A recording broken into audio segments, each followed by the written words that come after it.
The Pentagon Papers. The release of the Pentagon Papers is definitely one of the most significant events of classified document leaks in the history of the United States. In 1971, a senior researcher at the RAND Corporation, Daniel Ellsberg, brought a secret report of the U.S. military to the limelight. The report was about the Vietnam War and the role of the United States in it. Apparently, the U.S. government held back a lot of details from the public about their involvement in the war. But Ellsberg revealed the dirty secrets in a 47-volume book of about 3,000 pages of reports and more pages of appended documents that contain some really wild stories. Of course, the New York Times and Washington Post got a hold of it, and before the government knew it, its actions in Vietnam had become blockbuster exposés. The documents revealed a startling truth. 4 U.S. administrations, from Truman to Johnson, had deceived the world. Eisenhower's administration covertly opposed the Geneva deal, while Kennedy and his team were aware of the plot against South Vietnam's No Dinh Diem, but remained inactive. Johnson escalated the deception by pledging to end the war during his 1964 campaign, yet secretly planned to expand it and initiate bombing in North Vietnam. Ellsberg revealed these and many other details to the media. Upon discovery, the U.S. government charged him with espionage. However, in 1973, a judge dismissed the case. Today, Ellsberg is celebrated as a key whistleblower and dedicated advocate for truth. The NSA leaks. Decades later, the U.S. government remained unapologetic. Even after the Pentagon Papers revelation, it continued to indulge in secrecy. In 2013, Edward Snowden uncovered documents exposing the U.S. government's illegal surveillance activities, which involved unauthorized access to citizens' personal data on their devices. These shocking documents exposed the National Security Agency's significant involvement in a privacy breach scandal, highlighting their failure to provide security. Surprisingly, the U.S. was not alone in this misconduct. The documents also uncovered that countries worldwide, including the UK, Australia, and New Zealand, participated in illegal data retrieval activities. Snowden didn't hesitate to leak his findings to The Guardian and Washington Post, and as expected, he was charged with theft of government property and, of course, espionage. But unlike Ellsberg, Snowden wasn't lucky. He eventually gained asylum in Russia, where he now lives as an advocate for journalists. Chelsea Manning and WikiLeaks. Chelsea Manning, a former U.S. Army soldier, became a prominent whistleblower in 2010 when she leaked thousands of classified documents to WikiLeaks. These documents, which WikiLeaks subsequently published, reveal shocking details about the wars in Iraq and Afghanistan, including instances of unjust killings and other government actions. The revelations quickly captured global media attention and sparked widespread public discussion. The leaks revealed startling information, including a controversial video of a U.S. Apache helicopter attacking and killing dozens of civilians in Baghdad in 2007. Among the casualties were 2 journalists working for Rutgers, intensifying the outrage. The leaks were explosive, leaving U.S. citizens in shock and the government in fury. Manning was sentenced to 35 years in prison for theft of government property. However, her sentence was cut short by President Obama in 2017, allowing her to serve only 7 years. The Reality Winner case. That same year, Reality Winner, a former Air Force member, was arrested for the same offense, sharing classified information for publication.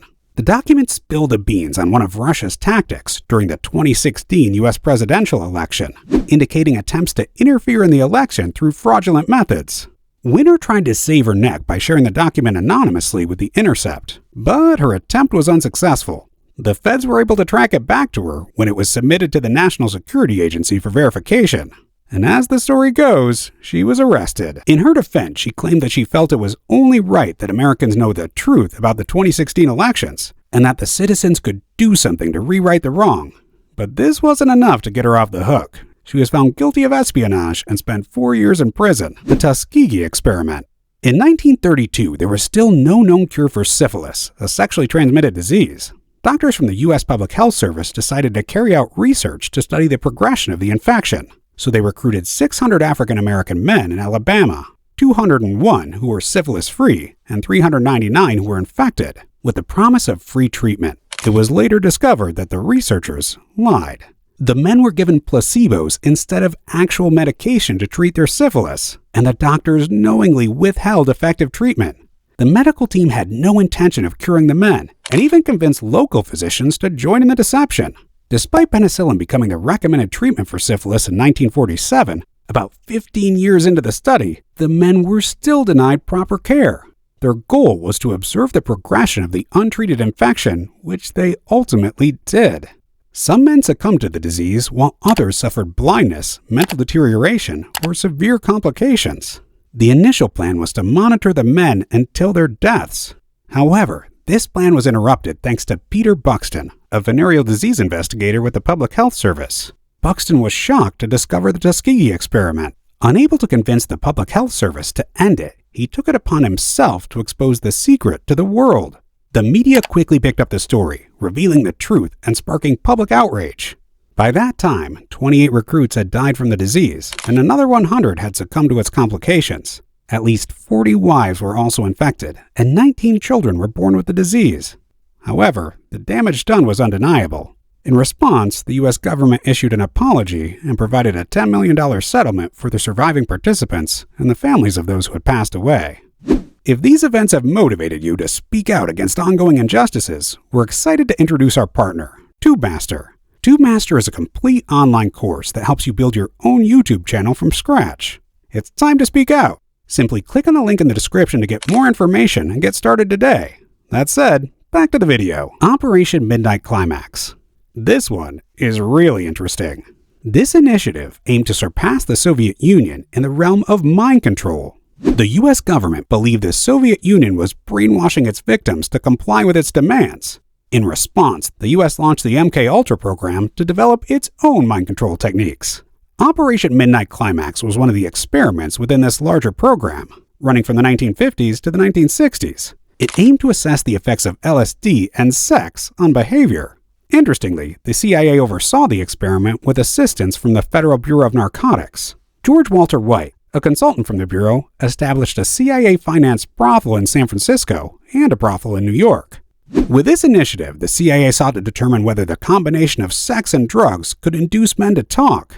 They paid prostitutes hundreds of dollars to bring men to the brothel for sex, unaware that they would be drugged. The rooms were equipped with extensive electronic surveillance, including microphones, tape recorders, and two-way mirrors for agents to observe and record. This non-consensual experiment continued until 1963, when John Vance from the CIA's Independent Audit Board uncovered and reported it. Although the MK Ultra team had previously destroyed classified documents that could have exposed the experiment, it was still discovered, forcing them to cease operations. Project Azorian, a top-secret CIA operation during the Cold War, focused on recovering a sunken Soviet submarine from the Pacific Ocean floor. The K-129 submarine had disappeared in 1968 while on patrol near Hawaii, carrying nuclear-armed ballistic missiles. After the Soviets abandoned their search, the U.S. located it at a depth of 16,500 feet, seizing the opportunity to gather valuable intelligence on Soviet capabilities.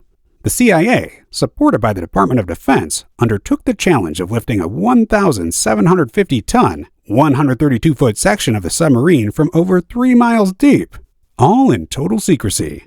They constructed a specialized ship, the Hughes Glomar Explorer, designed as a deep-sea mining vessel owned by Howard Hughes.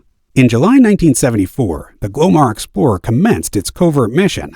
Despite facing setbacks in the presence of nearby Soviet ships, they successfully lifted the submarine. However, it broke apart halfway to the surface and only a portion was recovered. This section contained the bodies of 6 Soviet submariners who were given a military burial at sea. Plans for a second mission were derailed by an unexpected event. Thieves had stolen documents linking Hughes to the CIA and the Glomar Explorer. As authorities searched for these papers, media attention grew. Despite efforts to keep it quiet, the story broke in February 1975. As unbelievable as it may sound, numerous classified documents remain hidden by top world governments. Some of these, if revealed, could potentially even lead to international conflict. Before we dive into those concerns, which of these declassified pieces of information do you find the most shocking? Let us know in the comments. And before you go, please give this video a thumbs up and subscribe to the channel if you haven't already. See you soon!